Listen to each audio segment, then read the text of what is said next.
Trump won't debate Harris until Democrats decide nominee. The Obama's endorsement of Kamala Harris's presidential campaign. In a video that lasted about a minute and showed a private phone conversation between the Obamas and the current vice president, Kamala Harris, former President Barack Obama and his wife Michelle, backed Harris's presidential campaign on Friday.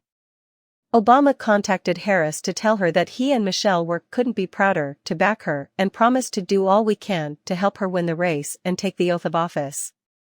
"It is because of you that I feel proud." For Harris, this is going to be historic.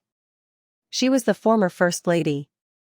Harris thanked the recommendation and her longtime friend while speaking into a cell phone while smiling sometimes. Campaign manager Trump says he won't agree to confront Harris unless Democrats decide on a nominee.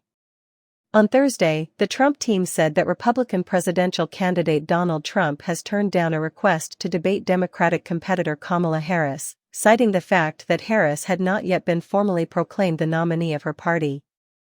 Speaking on behalf of Trump's team, Stephen Chung stated, "General election debate details cannot be settled until Democrats publicly decide on their nominee. It would be improper to schedule anything with Harris because Democrats very well could still alter their minds."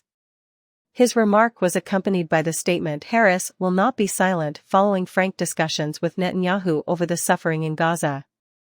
On Thursday, U.S. presidential candidate Kamala Harris sent a strong message on the U.S. stance on the Gaza Strip, urging Israeli Prime Minister Benjamin Netanyahu to end the hostilities and stating that she would not remain silent in the face of the Palestinian enclave's suffering. "It was time to end the devastating war," the vice president declared after meeting Netanyahu, emulating outgoing President Joe Biden's strategy of primarily behind-the-scenes pressure on Israel. Devastating things have transpired in Gaza throughout the previous 9 months. Harris described to reporters the scenes of children's bodies lying in the road and people rushing for shelter, some of them for the second, third, or even fourth time.